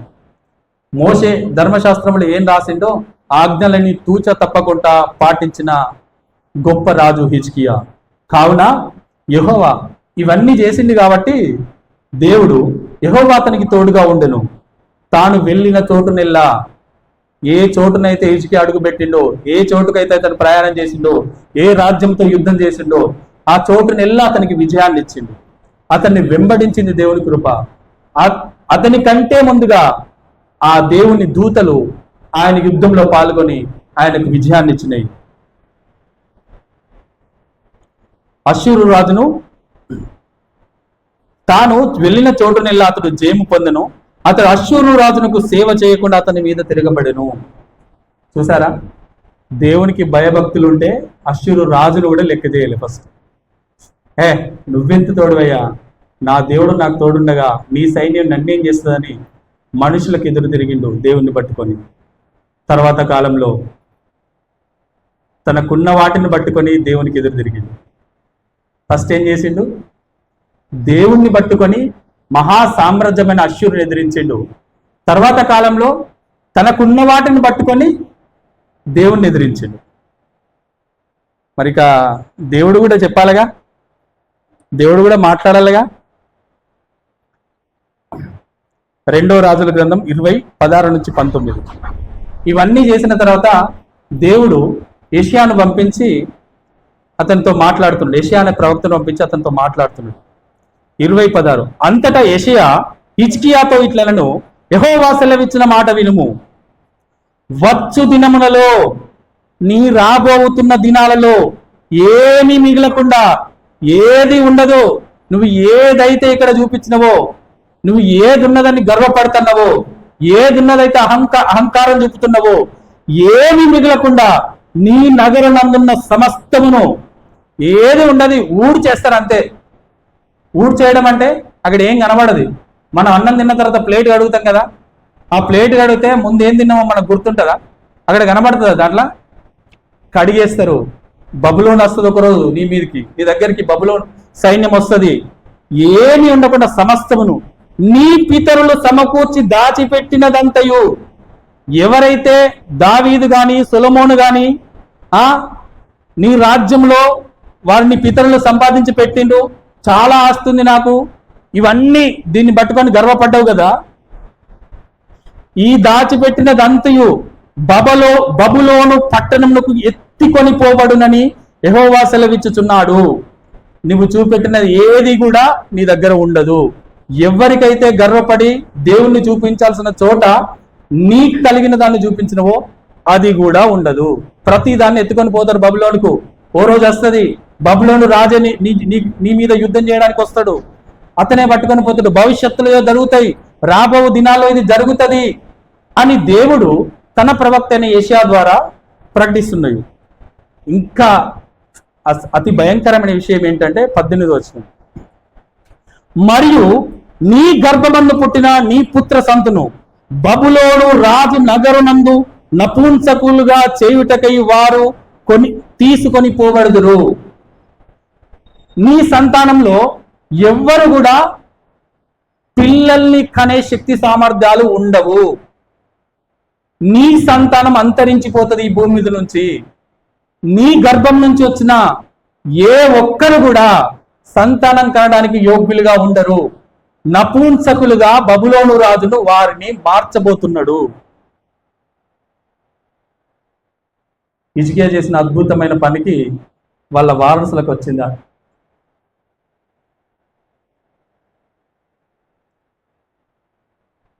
పిల్లల్ని కనే సామర్థ్యం లేదు అంటే నీ వంశం వృద్ధి లేదు, నీ వంశం అంతరించిపోతుంది ఇక నీతోనే.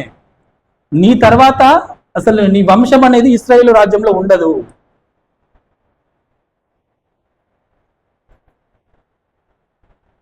ఎంత భయంకరం కదా!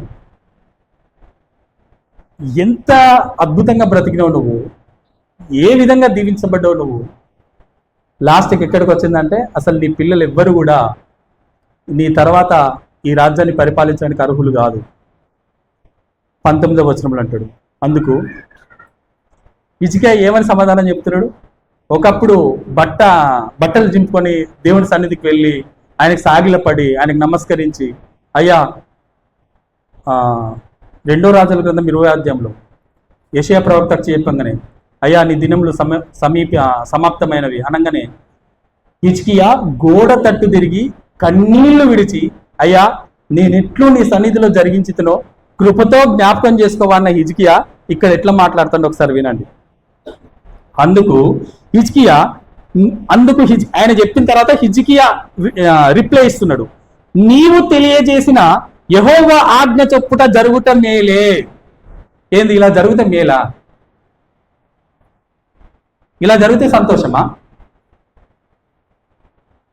నా దినములో సమాధానము సత్యమును కలిగి ఉండడా మేలే కదా అని యెషయాతో అనను. చూస్తావా ఎక్కడి నుంచి ఎక్కడికి వచ్చిండో హిజ్కియా.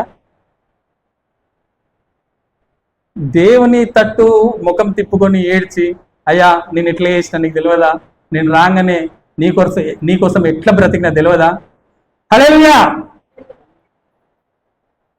అయ్యా నేను రాగానే నీకోసం ఎట్లా బ్రతికినా తెలియదా, నీకోసం నా సింహాసనాన్నే తృణప్రాయంగా నేను చేసుకున్నా, నన్ను ఇంత తొందరగా మరి ఈ భూమి నుంచి తీసుకుపోతే ఎట్లా అని దేవుని దగ్గర ప్రార్థన చేసిన హిజ్కియా ఇక్కడికి రాగానే ఇలా జరిగితే మేలే కదా అంటే, నీ సంతానము ఇక భూమి ఉండబోదంటే మేలా? ఎట్లా మారిపోయింది కదా హిజ్కియా. ఈ వాక్యం చదువుతున్నప్పుడు నాకు చాలా ఆశ్చర్యం అనిపిస్తుంది. అంటే భవిష్యత్తులో నేను కూడా ఇట్లా అయిపోతానేమో. నేనేనా ఇక్కడ ఉన్న మనం అందరం కూడా ప్రతి ఒక్కరు పడిపోవడానికి అవకాశం ఉంది.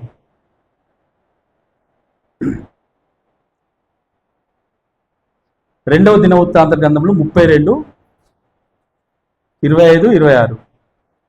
అయితే హిజ్కియా మనస్సును గర్వించి తనకు చేయబడిన మేలుకు తగినట్లు ప్రవర్తింపనందున, దేవుడు ఆయనకు అద్భుతమైన విజయాన్ని అవకాశాన్ని ఇచ్చిండు, మేలు చేసిండు.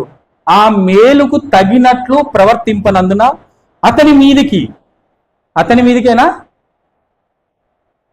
దాని ద్వారా యూదా మీదికి కూడా, అతని మీదికిని యూదా యెరూషలేముల వారి మీదికి కోపము రాగా, హిజ్కియాను బట్టి తన సంతానాన్ని భవిష్యత్తులో ఎలా జరుగుతుందో చెప్పిండు. ఆ పట్టణానికి రాజే చెడిపోతే ప్రజలు చెడిపోరా? ఇక రాజే ఇట్లా తయారైతే ప్రజలు ఎట్లా తయారై ఉంటారు ఆ కాలంలో? కాబట్టి అయ్యా నువ్వు చేసిన పనికి నీ మీదికి యూదా యెరూషలేముల వారి మీదికి దేవుని కోపము రాగా వచ్చేసింది. దేవుని కోపం ఒక్కరిని బట్టే దేవుని కోపం వస్తుందా అంటే తప్పకుండా వస్తుంది. ఎగ్జాంపుల్ చెప్తాను. నేను ఒక ₹1,00,00,000 అప్పు చేసింది అనుకోండి. ₹1,00,00,000 అప్పు చేసి నేను చచ్చిపోయినా, బ్యాంకోడు సరే చచ్చిపోయింది కానీ వదిలిపెడతాడా? నువ్వు ఏవైతే బ్యాంకులో తనాఖా పెట్టినవో దాన్ని వచ్చి వేలం వేస్తాడు. నీ సంతానం, నేను నమ్ముకొని ఉన్న వాళ్ళందరూ కూడా రోడ్డు మీదకి వస్తారు. అంటే నువ్వు చేసిన తప్పే కదా, నువ్వు చేసిన తప్పుదారనే కదా నీ కుటుంబం అంతా రోడ్డు మీదకి వచ్చేది. మరి ఈ లోకంలో ఉన్న బ్యాంక్ అధికారులు అట్లా చేస్తే మరి దేవుడు ఖచ్చితంగా నువ్వు చేసిన దానికి ప్రతిఫలం ఇవ్వాలి కదా. ఆయన న్యాయాధిపతి కదా. వాళ్ళు ఏం తప్పు చేయకపోవచ్చు, కానీ నీ ద్వారా వాళ్ళ కష్టంలోకి పడవేయబడ్డట్టే కదా, నీ ద్వారా వాళ్ళ కష్టాల పాలు అయినట్టే కదా. నువ్వు దేవుని మహింపరచకపోతే ఇది జరుగుతుంది. సరే, దేవుని ఉగ్రత వస్తే ఏం జరుగుతుంది ఇదని చెప్పి మరి యెషయా ద్వారా దేవుడు చెప్పించింది కదా. విలాప వాక్యములు 4. ఇక్కడ కొన్ని కఠినమైన పదాలు ఉంటాయి, అర్థం చేసుకోవడానికి ట్రై చేయండి. చాలా కఠినమైన పదాలు ఉంటాయి అవి. అట్టివారి ఆకారము బొగ్గు కంటే నలుపాయను. యూదుల గురించి మాట్లాడుతున్నారు, యూదా జాతి గురించి మాట్లాడుతున్నారు దేవుడు. యూదులు నిజంగానే చాలా అందంగా ఉంటారు. అట్టివారి ఆకారము బొగ్గు కంటే నలుపాయను అంటే బొగ్గులాగా అయిపోయినాయి వాళ్ళ శరీరాలు. వారిని వీధులలో చూచువారు వారిని గుర్తుపట్టజాలరు. అంతకుముందు ఎంత అందంగా కనిపించిన యూదులు అంటే ఇప్పుడు ఆ పరిస్థితి లేదు. దేశంలో కరువు తాండవిస్తుంది, దేశంలో ఆహారం లేదు, దేశంలో తిండి లేదు, వస్త్రాలు లేవు, కనీసం నాలుక తడుపుకోవడానికి నీళ్లు కూడా లేని పరిస్థితి. వారిని గుర్తుపట్టజాలరు. వారి చర్మము వారి ఎముకలకు అంటుకొని ఉన్నది, అది ఎండి కర్ర వంటిదాయను. మన చర్మము ఎముకలకు అంటుకుంటుంది అంటే మనం కరువులో ఉన్నాం, మనకు తినడానికి ఏం దొరుకుతలేదు.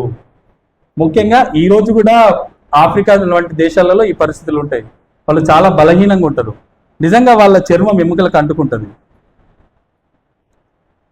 ఇంకో అద్భుతమైన మాట చెప్తున్నాడు ఇక్కడ 9వ వచనంలో.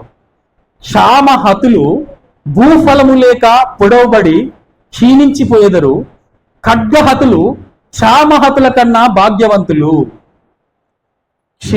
క్షామము అంటే కరువు, క్షామముతో చనిపోయే వాళ్ళు చాలా దురదృష్టవంతులు, ఖడ్గంతో చనిపోయే వాళ్ళు చాలా అదృష్టవంతులు. మరణాన్ని అదృష్టం చేత పోలుస్తున్నాడు ఇక్కడ దేవుడు. ఖడ్గంతో చచ్చిపోతావు, ఒకరోజు చచ్చిపోతావు, ఒక 5 నిమిషాలలో చచ్చిపోతావు. కరువుతో చచ్చిపోయినావు అనుకో, దేవుని ఉగ్రత నీ మీద కుమ్మరించబడి కరువులో చచ్చిపోయినావంటే ఎంత భయంకరంగా ఉంటుందని. నరకం అంటే తినడానికి తిండి ఉండదు, వేసుకోవడానికి బట్టలు ఉండయి, ఆహారం ఉండదు, ఆకలి ఉంటుంది, మాట్లాడలేవు, నిలుచోలేవు, కూర్చోలేవు. ప్రతి క్షణము నరకయాతన. ఎందుకు వచ్చింది? ప్రతి క్షణము నరకయాతన పడాలి. దేవునికి విరోధంగా పాపం చేసి ఇట్లుంటది పరిస్థితి. ఇంకొక వచనం కింద ఉంటుంది, చదువుతాను నేను. ఇది అసలు ఈ వాక్యం చదువుతా అంటేనే కన్నీళ్ళు వస్తాయి మీకు. వాత్సల్యము గల స్త్రీల చేతులు తాము కనిన పిల్లలను వండుకొనెను. తన బిడ్డలకు చిన్న దెబ్బ తాకితేనే తల్లి భరించుకోలేదు. ఎంత కరువు వచ్చింది ఇశ్రాయేలు దేశంలో అంటే, వాత్సల్యము గల స్త్రీల చేతులు తాము కనిన పిల్లలను వండుకున్నారు. ఆకలికి భరించలేక, ఆఖరికి తాళలేక, ఆఖరికి చచ్చిపోలేక. ఈరోజు నా బిడ్డను అనుకుందాం, రేపు నీ బిడ్డను అనుకుందాం. ఏంటి పరిస్థితి? రావా మనకి ఈ పరిస్థితి? దేవుణ్ణి మహింపరచాల్సిన చోట ఇతరులకు నీ ఉన్నదాన్ని చూపిస్తే దేవునికి ఉగ్రత రాదా? వాత్సల్యము కలిగిన స్త్రీలు తమ పిల్లలను వండుకొని తిన్నారు. అంత కరువు ఉన్నది ఇశ్రాయేలు దేశంలో. అంత భయంకరమైన పరిస్థితి ఉన్నది. ఒక చెట్టు లేదు, ఒక ఆకులు తిందామంటే ఒక చెట్టు లేదు, పచ్చదనం లేదు, ఏమీ లేదు. ఏమీ లేని ఆ ఉగ్రత, ఆ దేవుని ఉగ్రతను కొని తెచ్చుకున్నారు. దేవుణ్ణి మహిమపరచాల్సిన చోట, దేవుణ్ణి గణపరచాల్సిన చోట నా జనుల కుమారి వచ్చిన నాశంలో వారి బిడ్డలు వారికి ఆహారం ఏది. హిజ్కీ అన్నాడు కదా, మేలే కదా అన్నాడు. మేలేనా ఇది? మేలేనా? ఆశీర్వాదమేనా ఇది? వాత్సల్యము కలిగిన స్త్రీలు తమ బిడ్డలను వండుకొని తింటే అది మేలా? దురదృష్టమా? దౌర్భాగ్యమా? మీరే ఆలోచించుకోండి. నేను చెప్పేటి అన్నీ నా సొంత మాటలు కాదు, బైబిల్లో ఉన్న మాటలే. సరే, ఇటువంటి పరిస్థితులు వచ్చినాయి ఆ రోజు ఇశ్రాయేలీయులకు. దృశ్యాంతములుగా ఇవి మన కోసం దేవుడు రాసి పెట్టిండు.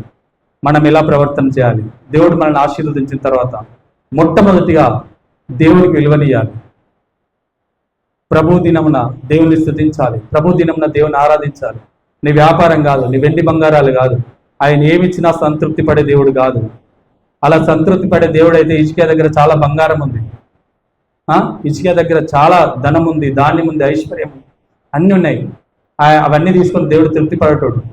కానీ దాని ద్వారా దేవుడు తృప్తి పడడు. మొదటగా ఆయనకి ఇచ్చి ప్రతిఫలం పొందగలవాడెవడు అని బైబిల్లో రాసింది. కాబట్టి మన ప్రవర్తనను దేవుని యందు సరి చేసుకోవాలి. సో మరి ఇప్పుడు కృపాకాలంలో ఉన్నాం కదా, ఇవన్నీ మనకు సరిపోవు. ఇది ఆ రోజుల్లో రాయబడిన అంటారు కావచ్చు, అక్కడికే వస్తుంది.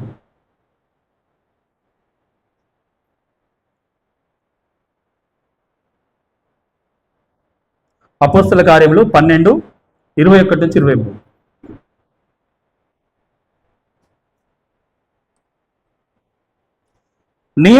నియమింపబడిన దినమందు హేరోదు రాజవస్త్రములు ధరించుకొని న్యాయపీఠం మీద కూర్చుండి వారి ఎదుట ఉపన్యాసము చేయగా. అపోస్తల కార్యములు అంటే యేసుక్రీస్తు ప్రభు ఈ భూమి మీదకి వచ్చి మరణం మీద విజయం సాధించి తిరిగి గెలిచి ఆయన తన శిష్యులకు సర్వలోకమునకు వెళ్ళి సర్వ సృష్టికి సువార్తను ప్రకటించడానికి చెప్పిన తరువాత ఈ అపోస్తల కార్యాలయ గ్రంథం రాయబడ్డది. అంటే అది కృపాకాలమే కదా, అది ప్రేమకాలమే కదా, కరుణాకాలమే కదా. నియమింపబడిన దినం వస్తుంది ప్రతి ఒక్కరికి, హేరోదు రాజుకి కాదు, మాట్లాడుతున్న నాకు, కూర్చున్న ప్రతి ఒక్కరికి ఒక దినం దేవుడు సెలెక్ట్ చేస్తాడు.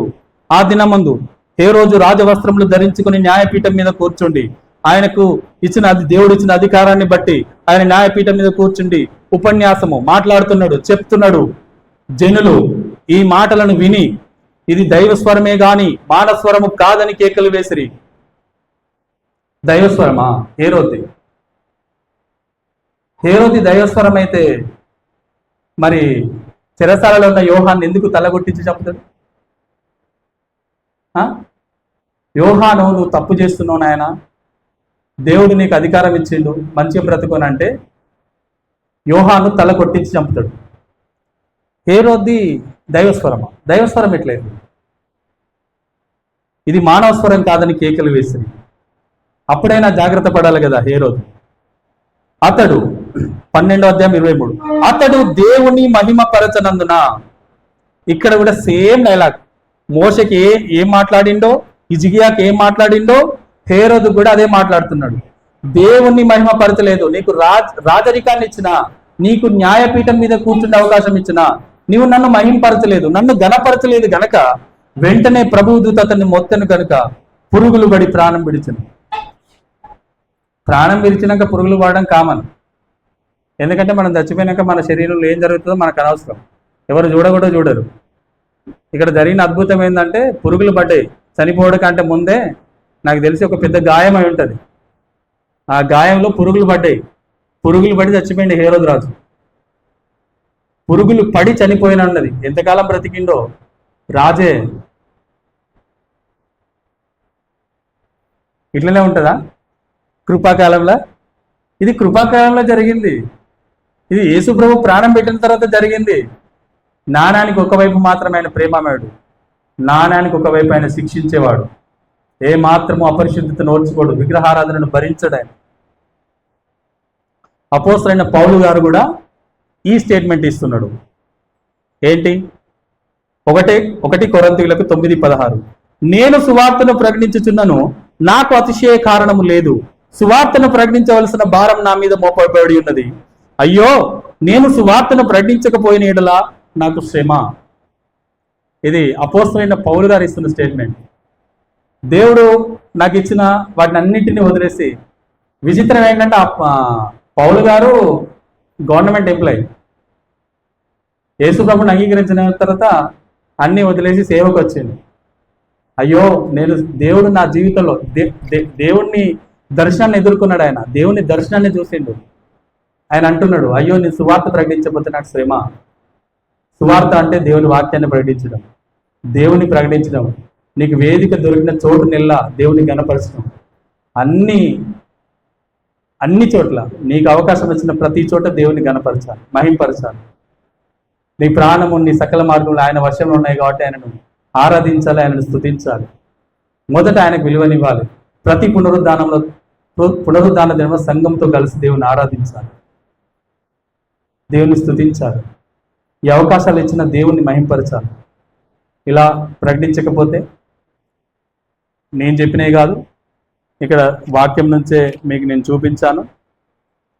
వాటిని తప్పించుకోవాలంటే, వాటి నుంచి మనం విడిపించబడాలంటే దేవుడు నీకు ఇచ్చినవి కాదు, అన్నీ ఇచ్చిన దేవుణ్ణి అన్యులకు, చుట్టాలకు, బంధువులకు, స్నేహితులకు, అందరికీ నీకు అన్ని ఇచ్చిన దేవుణ్ణి ప్రకటించాలి. నీకు అన్ని ఇచ్చిన దేవుని పరిచయం చేయాలి. నీకు అన్ని ఇచ్చిన దేవుణ్ణి మహింపరచాల వాళ్ళ ముంగట. కొన్ని సందర్భాల్లో నేను చూశాను, కొంతమంది ఇస్త్రీ బట్టలు వేసుకొని వస్తారు చర్చికి, మోకరిస్తే ఇస్త్రీ పోతుంది, బట్టలు మురికైతాయి అని చెప్పేసి మోకరించారు. నువ్వు బట్టలు వేసుకోవాలన్నా, నువ్వు బంగారం పెట్టుకోవాలన్నా నీ ప్రాణం ఉంటేనే కదా నువ్వు బంగారం పెట్టుకోగలుగుతావు, ఇవన్నీ చేయగలుగుతావు. నీ ప్రాణమే లేనప్పుడు ఈ బంగారం ఏం చేస్తుంది, ఇస్త్రీ బట్టలు ఏం చేస్తాయి, ఖరీదైన వస్త్రాలు ఏం చేస్తాయి? నువ్వు మోకరిస్తున్నావు అంటే దేవుని సార్వభౌమాధికారానికి సాగిల పడుతున్నావు. అయ్యా నేను ఉట్టోన్నే, నా దగ్గర ఏమీ లేదు, నీవిచ్చిందే ఇదంతా అని ఆయన కృతజ్ఞత చెల్లిస్తున్నావు అని అర్థం. దేవుడిచ్చిన దానికి మనం ఆయన ఎదుట సాగిలపడి ప్రతిదినం ఆయన ఎద్ద మోకరించి, దేన్ని బట్టి ఏదైతే ప్రకటించాలో, ఏదైతే ఇతరులకు తెలియచేయాలో. కొంతమంది బంధువులు ఇంట్లోకి పోతే ప్రార్థన చేయరు. ప్రార్థన చేస్తే వాళ్ళు ఏమన్నా అనుకుంటారు, ప్రార్థన చేస్తే వాళ్ళు ఫీల్ అవుతారు. కానీ ఇంకోసారి విలువరు ఏమైతే, నువ్వు అక్కడ ప్రార్థన చేస్తే సువార్త చెప్పినట్టు, నువ్వు అక్కడ ప్రార్థన చేస్తే దేవుని గణపరిచినట్టు. అయ్యో వాళ్ళు ఏమనుకుంటారో, వాళ్ళ ఇంట్లో మరి వేరే ఉన్నాయి కదా, వేరే వాళ్ళు చేస్తున్నారు కదా, చేయనియు, తప్పేంటి? నీ దేవుని ప్రతి చోట నువ్వు గణపరచాల్సిందే. ఉదయకాలంలో అసలు ఇంట్లో టైంలో ప్రార్థన చేసినా చేయకపోయినా మంచిదే, కానీ నువ్వు చుట్టాల ఇంటికి పోయినావా, బంధువుల ఇంటికి పోయినావా, స్నేహితుల దగ్గరికి పోయినావా, ఖచ్చితంగా ఉదయకాలంలో ప్రార్థన చేయాలి. నువ్వు సువార్త ప్రకటించినట్టు నీకు తెలియకుండానే ఏంటి పొద్దుగాలే ప్రార్థన చేయాలా? ఆ ప్రార్థనలో నువ్వు ప్రార్థన చేయి, దేవా వీరికి రక్షణ దయచేయి, వీరిని ఆశీర్వదించు, వీరికి సువార్తను ప్రకటించు, వీరు క్రీస్తులోని నడిపించమని ప్రార్థన చేయి. ఆ మాటలు వాళ్ళు వింటే చాలు. అది కూడా సువార్తనే కదా, అది కూడా దేవుని ప్రకటించడమే కదా. ఎందుకు ఇతరుల ఇళ్ళ దగ్గర పోయినప్పుడు మనం ఎందుకు సిగ్గుపడాలి? విగ్రహాలను ఆరాధిస్తున్న వాళ్ళే అంత నియమ నిబంధనలతో ఉంటే జీవగల దేవుని ఆరాధించే వాళ్ళు మనం ఎందుకు సిగ్గుపడాలి? వాళ్ళ ముంగడ ప్రార్థన చేయడానికి, వాళ్ళ ముంగడ దేవుని స్తుతించడానికి, వాళ్ళ ముంగడ దేవుని ఆరాధించడానికి ఎందుకు భయపడాలి? మనం అస్సలే భయపడద్దు. పిలిస్తే పిలవనివ్వండి, లేకపోతే లేదు. దేవునికి వ్యతిరేకంగా నువ్వు ఎంతమందిని దేవునికి వ్యతిరేకంగా వెనకేసుకున్నా దేవుని మీద విజయం సాధించడం. దేవుడు ఒక్కడు నీ పక్షాన ఉంటే ఈ ప్రపంచం అంతా ఎదురొచ్చినా దేవునికి విజయాన్ని ఇస్తుంది. కాబట్టి దీని సారాంశం ఏంటి అంటే, ఆయన చేసిన మేలులకు తగినట్లుగా మనం ప్రవర్తన చేయాలి. ఆయన్ని ప్రతి చోట మహింపరచాలి, ఆయన ప్రతి చోట గణపరచాలి. పుట్టుకైనా, చావైనా, మరణమైన ప్రతి చోట దేవుడు నీకిచ్చిన అవకాశాలను, దేవుడు నీకిచ్చిన తలంపులను, దేవుడు నీకిచ్చిన అభివృద్ధిని, దేవుడు దయచేసిన ప్రతి దాన్ని దేవుని కొరకు, దేవుని కీర్తించడం కొరకు, దేవుని మహింపరచడం కొరకు వాడాలి. ప్రతి చోట ఆయనకు విధేయతగా ఉండాలి. దేవుడు నీకు ఇచ్చిన వాటిని కాదు. 2, దేవుడు నీకు ఇచ్చిన వాటిని కాదు, ఆ అన్నింటినీ దయచేసిన దేవుణ్ణి కనపరచాలి, ఆయన్ని గొప్ప చేయాలి. ఒకవేళ మనం చేయకపోతే మనకు దుఃఖం, శ్రమ కలుగుతాయి. మనం చేసిన క్రియలకు మనమే ఉత్తవాడుతాం. కాబట్టి ప్రతి చోట దేవుణ్ణి మనం ఆరాధించి ఘనపరిచేవారంగా ఉందాం. ఆయన చేసిన మేలుకు మనం కృతజ్ఞత కలిగి ఆయనను స్తుతించే వారిగా ఉందాం. ఆయన చేసిన మేలుకు తగినట్లుగా ప్రవర్తన చేద్దాం. ఆయన్ని ప్రతి చోట ఘనపరుద్దాం, కీర్తిద్దాం. దేవుడు ఈ వాక్యమును వినికిడిలో దీవించుగాక. ఎంతమందికి దేవుడు మేలులు చేశాడు? ఎంతమందికి దేవుడు మేలులు చేశాడు? రైట్. ఎవరు చేశారు? దేవుడు. ఏం మేలు చేశాడు?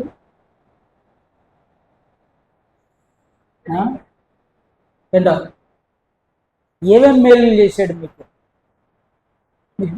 లెక్కించలేనని ఇంతకుముందు కూడా చెప్పిన. ఒకడు దేవుడిని మస్తు తిడుతాడట, నాకు ఏం మేలు చేయలేదు దేవుడు, నాకు అన్యాయం చేసాడు అని తిడతంటే నాలాంటి వాడు ఎందుకై దేవుడిని అట్లా తిడతావు అన్నాడు.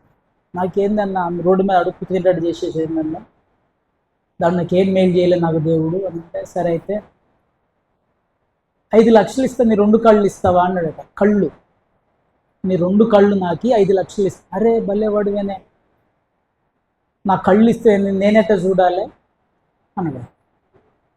సో అంటే నీ 2 కళ్ళు 5 లక్షల కంటే వాల్యుబుల్, వద్దు ఈయన అన్నాడు. పోనీరా నీ కిడ్నీ 10 లక్షలు ఇస్తానన్నాడు. మరి నేనెట్ట బతకాలి సార్ అన్నాడు. అంటే నీ 2 కిడ్నీలు 10 లక్షల కంటే వాల్యుబుల్. పోనీ నీ గుండె ఇచ్చే ఒక 20 లక్షలు ఇద్దాం. కొనుక్కునే వాళ్ళు బోల్డ్ మంది ఉన్నారు. దేవుని తిట్టడం మానేసి మంచి శరీరం ఇచ్చో, మంచి ఆహారం, మంచి అంటే ముందు బతికున్నాను నేను, నన్ను బ్రతికించో, మంచి ఆరోగ్యం ఇచ్చో, మంచి శరీరం ఇచ్చో ప్రభువా, పని చేసుకొని బతుకుతా అని పోయి బతకటం మొదలుపెట్టాడు. సో ఇప్పుడు నీకు దేవుడు ఏం మేలు చేశాడు? నువ్వు బతికుండటమే మేలు. ఎంతమంది చచ్చిపోతున్నారు. సో అదొక్కటే కాదు, ఇక్కడున్న ప్రతి ఒక్కరూ గత సంవత్సరం నుంచి సంవత్సరం వరకు చూసుకోండి చాలా మేలులు. ఒకవేళ మేలు జరగలేదు అంటే రీజన్ ఎవరో తెలుసా? మన అహంకారం, మన గర్వం. దేవుణ్ణి విడచి దేవుడు దీవించేవాడిని వదిలిపెట్టి దీవెనలు ఇవ్వనోడు చుట్టూ తిరిగితే నీకు దీవెన ఎవడు ఇస్తాడు? దీవించబడ్డాం కానీ కొంచెం మేము మళ్ళీ లాస్ పోయామన్నంటే కారణం ఎవరో తెలుసా? మళ్ళీ మనమే. హిజ్కియా అద్భుతంగా దేవుడు దీవించాడు. దేవుడు తనకు చేసిన మేలులకు తగిన రీతిగా స్పందించలేదట. తగిన రీతిగా దేవుడు ఎక్కడో ఉన్నవాడిని తెచ్చి కనకపు సింహాసనమున, మనం కాదు, ఒక సామెత ఉంది, ఒక పద్యం ఉంది, ఎక్కడో ఉన్న వాళ్ళని తీసుకొచ్చి ఉన్నతమైన స్థితిలో కూర్చోబెడితే, ఉన్నతమైన స్థితిని ఇస్తే, ఉన్నతమైన భాగ్యముని ఇస్తే కష్టమే. ఆదివారం వారంలో ఒకరోజు దేవుణ్ణి స్తుతించడానికి నీకు 2 గంటల టైం దొరుకుతలేదు. మళ్ళీ దేవుడు మాత్రం కుప్పలు నీ దగ్గరికి పంపించాలి. కుప్పలు రావాలి, ఎదు పరిగెత్తుకుంటూ పోతుంటే నీ వెనకాల కుప్పలు పరిగెత్తుకుంటూ రావాలి. కానీ దేవునికి మాత్రం సమయము ఎట్లా వస్తుంది? నీకు ఒక మేలు, ఒక బాధ జరగకూడదు అసలుకి. ప్రభువా ఈ రాత్రి నేను నిద్రపోతుంది, దేవదూతలు నా చుట్టూ, అంటే నువ్వు నిద్రపోవాలి, బాగా నిద్రపోవాలి, దేవదూతలు నీ చుట్టూ ఉండి కాపలా గాయాల. కానీ ఆదివారం నువ్వు చర్చికి రావు, ఎగ్గొట్టేస్తారు. మీకు కొంచెం బాధ అనిపిస్తుందేమో, తప్పుగా అనుకోమాకండి. నువ్వు దేవునితో డీల్ చేసే విధానాన్ని బట్టే దేవుడు నీతో డీల్ చేస్తాడు. నువ్వు అదిలించి కుదిలించి అన్న డబ్బుల గురించి చెప్తలే, నీ మూమెంట్ ఎట్లా ఉంటుందో ఆయన మూమెంట్ కూడా అట్లాగే ఉంటుంది.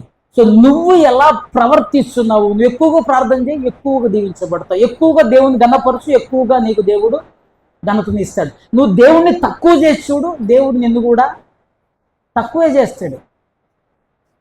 నా యొక్క ఈ స్థితికి కారణము దేవుడు. గుర్తుపెట్టుకో, ఎప్పటికైనా నేను మళ్ళీ చెప్తున్నా, ఇంకో 10 సంవత్సరాలకైనా నేను ఉండొచ్చు, లేకపోవచ్చు, ఇంకోళ్ళు ఉండొచ్చు, ఇంకోళ్ళు లేకపోవచ్చు. దేవుడు లేకుండా ఒక కొత్త కూడా నువ్వు సంపాదించలేవు, ఒక రూపాయి కూడా నువ్వు సంపాదించలేవు. ఒకవేళ సంపాదించాను అనుకున్న అది సిరులు పడ్డ సంచే, ఖచ్చితంగా అన్నిటిని పోగొట్టుకుంటావు. ఐశ్వర్యము ఘనత దేవుడు హిజ్కియా కూడా ఇచ్చాడట. ఐశ్వర్యం ఇచ్చాడు, ఘనతను ఇచ్చాడు. అక్కడ ఘనత కుర్చీ మీద కూర్చుంటే ఐశ్వర్యం ఇచ్చాడు, ఘనతను ఇచ్చాడు. అసలు వాస్తవానికి అయితే ఏం చెప్పాలి బ్రదర్ అన్నట్టు, రారా నా ఆస్తి చూడు, నన్ను చూడు, నా అందము చూడు, నా ఆస్తి చూడు, నా బంగారం, ఈ కాదు చెప్పాల్సింది. దేవుడయ్యా నాతోటి అశ్షూరు రాజు ఎక్కడ, నేను ఎక్కడ, సింహానికి కుక్కకి ఉన్న తేడా ఉంటుంది అక్కడ. అశ్షూరు రాజు ఆ రోజుల్లో అమెరికాని ఇప్పుడు ఇండియా పోయి కొట్టగలుగుతుందా? తీసుకపోయి సముద్రంలో బాంబులేసి 3 ఇండియన్స్ చచ్చిపోతే కనీసం నోరు తెరవలే, అటువంటిది పరిస్థితి. అయినా దేవుని ఇంకోటి, వీళ్ళెవరు కత్తి బట్టలే, యుద్ధం చేయలే. ఇదొక సీక్రెట్. అసలు ఇటువంటి యుద్ధాలు ఎక్కడ జరగవు. ఇశ్రాయేలీయులు కత్తి పట్టలేదు, యుద్ధం చేయలేదు, బాంబు వేయలేదు, బల్లెం కూడా వేయలేదు ఒక్కడు కూడా. దేవుడే ఒక దూతను పంపాడు, వాళ్ళ సైన్యంలో వచ్చాడు, టక్క టక్క టక్క తెల్లారేపటికి మొత్తం నరికి అవతల పడేసాడు. శ్మశానం అయిపోయింది. మహాకాల్బలం అన్నది ఒక్క దెబ్బగా చంపేశాడు. అంటే వీళ్ళు ఒక అడుగు వేయలేదు, ఒక పని చేయలేదు, ఒక కత్తి బట్టలేదు, వీళ్ళకి చెమట కూడా కారలే. దేవుడిని బ్రతుకులో ఎన్నో మేలులు చేస్తున్నాడు. నీ ప్రమేయం లేకుండా కూడా మేలు చేస్తున్నాడు నీకు. అప్పుడప్పుడు నాకు అనిపిస్తుంది, నిన్న రాత్రి మేము ట్రైన్లో ప్రయాణం చేసేటప్పుడు ఎంత దుఃఖపడ్డామంటే, దేవుడు ఇంత దీవిస్తున్నాడు, మనం ఇంకా అంటే దుఃఖపడటం మా సెల్ఫ్ ఇవాల్యుయేషన్. నాకు ఉన్నటువంటి ఒక గొప్ప మంచి గుణమో చెడ్డ గుణం తెలియక సెల్ఫ్ ఇవాల్యుయేషన్ అంటారు. నన్ను నేను పరిశీలన చేసుకుంటాను. మనం ఇంకా దేవునికి నమ్మకంగా ఉంటలేమేమోనమ్మా. మేమిద్దరం మాట్లాడుకుని, నేను మా పాస్టర్ మాట్లాడుకుంటాం, మేమిద్దరం ట్రైన్లో ఎదురు వచ్చి మనం ఇంకా నమ్మకంగా ఉంటలేమేమో. చూడండి, ఎక్కడో ఇంకొద్దిగా మనం ఎతకాలి, దేవునికి ఇంకొంచెం నమ్మకంగా బ్రతకాలి. అసలు ఈ అంతంత మాత్రము విశ్వాసము, అంతంత మాత్రం నమ్మకంతో ఉంటేనే దేవుడు మనల్ని ఎంతగానో దీవిస్తున్నాడు. ఎక్కడో పుట్టి ఎక్కడో పెరిగి ఊరికే బతుకు తెరువు కోసం వచ్చినటువంటి మనల్ని ఎంతగానో దీవించాడు. ఇంకా మనం దేవుల్లో ఇంకా బలంగా ఉంటే ఖచ్చితంగా గొప్ప కార్యాలు ఇంకా మనము చూస్తామని. మేము రాత్రి అంతా చాలాసేపు అది మాట్లాడుకుంటూ ట్రైన్లో పిల్లలందరూ పడుకున్నాక మేము మాట్లాడుకుంటూ వచ్చిన. మీకు మళ్ళీ చెప్తున్నానమ్మా, నిన్ను గొప్పవానిగా చేసేవాడు దేవుడే, పాతాళం తొక్కేవాడు కూడా దేవుడే. గుర్తుపెట్టుకో, దేవుణ్ణి విడిచిపెట్టేవనుకో నాశనం అయిపోతావు, దేవుల్లో ఉన్నావనుకో దీవించబడతావు. 2 నీ చేతుల్లోనే ఉన్నాయి. కనుక మేలు చేసిన దేవుణ్ణి వదిలిపెట్ట మాకు, మేలు చేయబోయే దేవుణ్ణి మేలుకు సోర్స్ ఆఫ్ బ్లెస్సింగ్ అసలు ఆయనే ఉన్న. ఆయన తప్పితే ఇంకో ఆశీర్వాదమునకు వారు ఆశీర్వదించగలిగిన వాడు ఆయనే. ఆయన వదిలిపెట్ట మాకు, నమ్మకంగా ఉండు, ఆయన ఘనపరుచు, నీ జీవితం గొప్పగా దీవించబడుతుంది. తలలు వంచని ప్రార్థన చేసుకుంది.